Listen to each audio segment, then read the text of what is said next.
A lot of us place a lot of emphasis on talent, don't we? I mean, we look at someone who's talented and say, wow.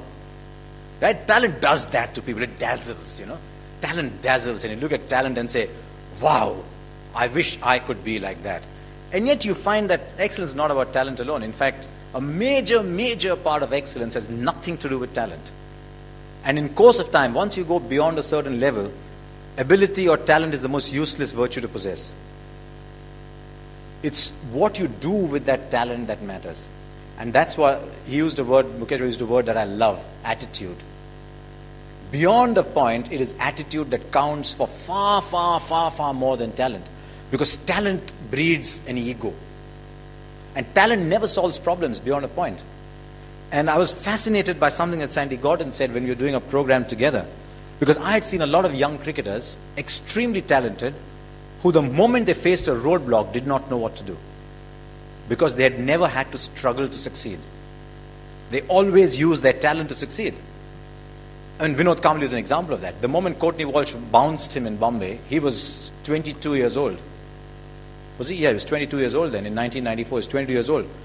Didn't know what to do. Did not play a test match after that. His last test match was when he was 22 years old.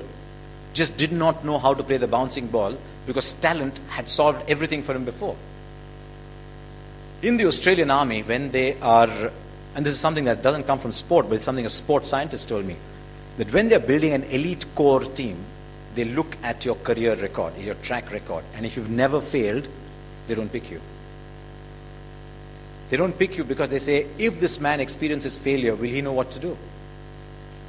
They pick people who failed and bounced back. And that is where your attitude comes through. And, I mean, let's look at excellence. What is excellence about? It's about being in the top 10% in your profession. I mean, I know I'm talking to people who want to be in the top 1%, but there are a lot of ordinary people around us around. So let's say top 10%. Is talent important when you get to be in the top 10%? I mean, everybody in the top 10% will have the same talent, right? So what's your USP? It's what you do with the talent that counts. And unfortunately in our sport, and I think in India as a nation, we're dazzled by talent a great deal. I found that beyond a certain time in sport, as indeed in broadcasting, that your work ethic and your attitude counts from far more than talent. I mean, Tendulkar is a prime example. The moment you say Tendulkar, if I asked you if you had one of those things that talk show hosts do, I'll give you a word and you give me a connecting word in one word. You say Tendulkar, people say talent, right?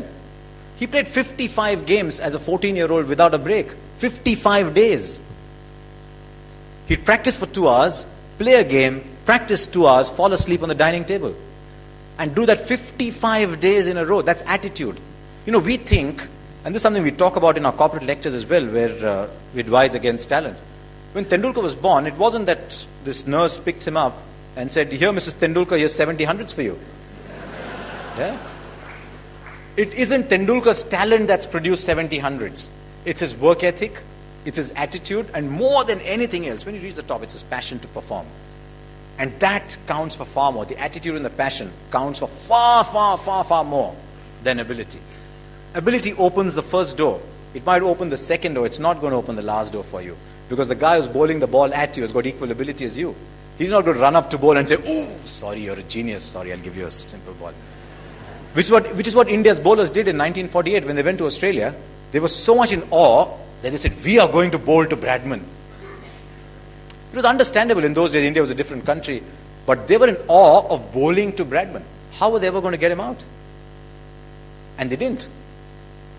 And Bradman enjoyed himself. If you look at Bradman's record, actually, Bradman only ever played in 2 countries.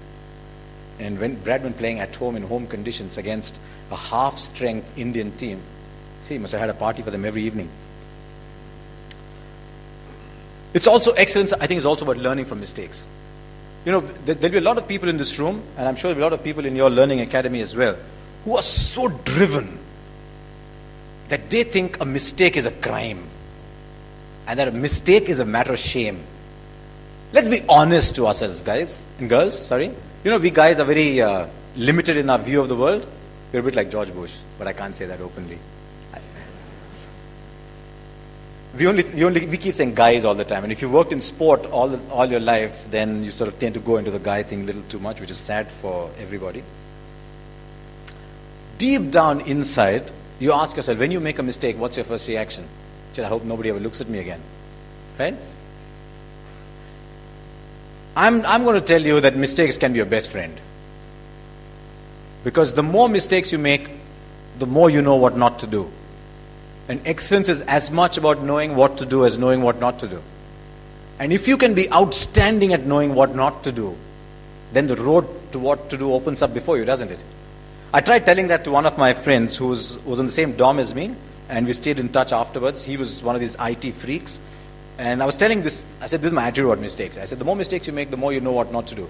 And he promptly extended the limits to infinity, as you tend to do, and said, therefore, the most successful guy is the one who only makes mistakes. Right? That would be a mathematical conclusion to it, wouldn't it? Every time I make a mistake, I learn.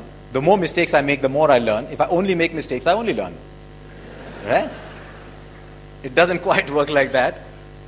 But I've yet to meet a situation in life where you're not allowed to make a mistake. Everybody's allowed to make a mistake. It's the second or the third mistake that you're not allowed to make. You make the same mistake twice, thrice, then you lose respect. It's, when bowlers are planning how to get batsmen out, they look for weaklings and say, this guy gets out here all the time. It's because you get out there all the time that they're able to make a plan against you. But if you make a mistake and say, I will not make that mistake again, because I know this is where I can go wrong, then you're starting to do very well. And I found it helped me enormously. I made a million mistakes. Honestly, I've made the most embarrassing mistakes on television. On live television, I've made some absolute bloomers. But I said I won't make them again. Because every time I got to that situation, I said, hang on, buddy, last time you were there, you did that wrong. So it's almost as if little alarm bells go off in your mind. Every time you sit in front of a live camera and you're heading down a path, very often that path is with 40 seconds to go before ending a program, asking Sidhu a question. You know you've made a mistake straight away. Because it won't end in 40 seconds. But I can say that because he's my dearest friend of the current ESPN Star team. So when you've got a very dear friend, you can get away with murder.